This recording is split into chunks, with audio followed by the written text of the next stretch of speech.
Hey friends, Laura, community artist here. Oh, I gotta close my door. Um, Hi, I'm a community artist in Minnesota, and I am working on this video podcast where I just talk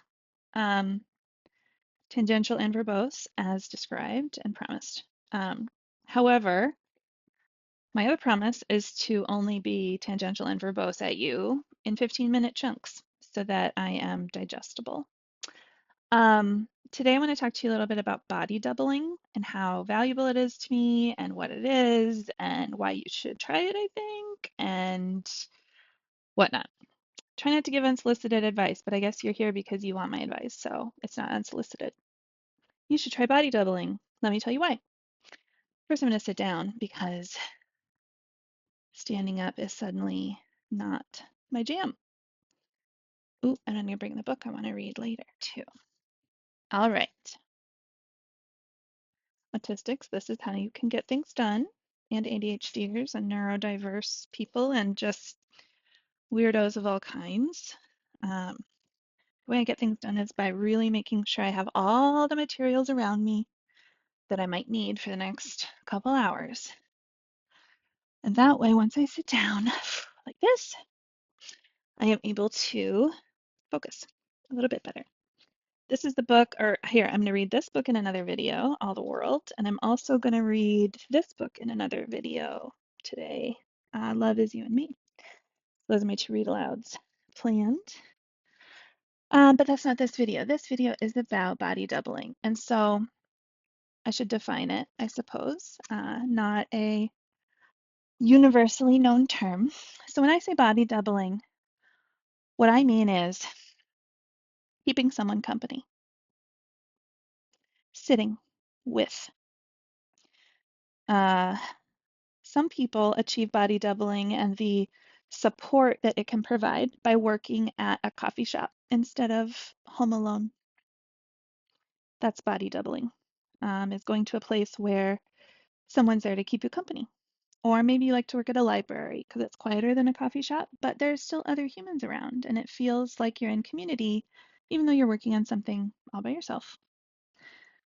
Because I don't leave my house very much, I need to access body doubling, which is such an incredibly valuable tool for me, in a different way. Instead of going to work at a library or a coffee shop, which would be absolutely impossible for me with my social phobia, instead, I invite people into my house. When I am inside my house, my safe place, it is much easier for me to communicate, like this. So, hi. I'm here because of body doubling. I just got off a virtual body double call with a friend who um, we just kept each other company for an hour on FaceTime. I had my computer, she had her iPad. We weren't really talking about anything. There wasn't a goal or an agenda to the call. It was just like, hey, keep me company. Let's body double. So she had her iPad up while she was making her lunch and parenting and just going about her life.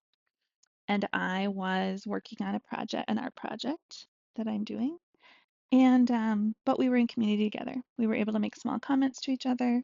We were able to witness each other's work. I was able to hold up my project to her. She was able to tell me about the lunch she was making. That's body doubling.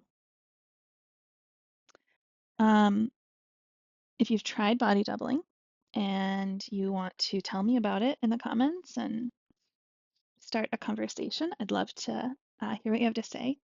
If you've never tried body doubling and you think it sounds great, I recommend trying it intentionally. Um, and if that seems hard because you don't want to do it with any real humans, I recommend just putting this playlist on, play all, and I will body double with you. I will sit here and you can just have me on in the background, bloviating about whatever topic I'm being tangential and verbose about at that moment, and I will keep you company. I guess that's it. that's all my thoughts on body doubling. It's great for everyone. I think for everyone, it can make life safe or easier. I think it can really make work easier and other hard things easier just to have company. Um, for me, it makes life safe. Body doubling is a safety tool for me. Because when I am alone is when I lose control of myself. It's when I get lost in my swirl of thoughts. It's when I forget to take care of my physical body, my biological needs, when I'm alone. But when humans are here around me, even if it's just that there are people underneath me in the dining room playing games, even if I never set eyes on them, the fact that they are in my house keeping me company is incredibly valuable to me. So let me know what you think. Thanks for watching or listening. Love you. Bye.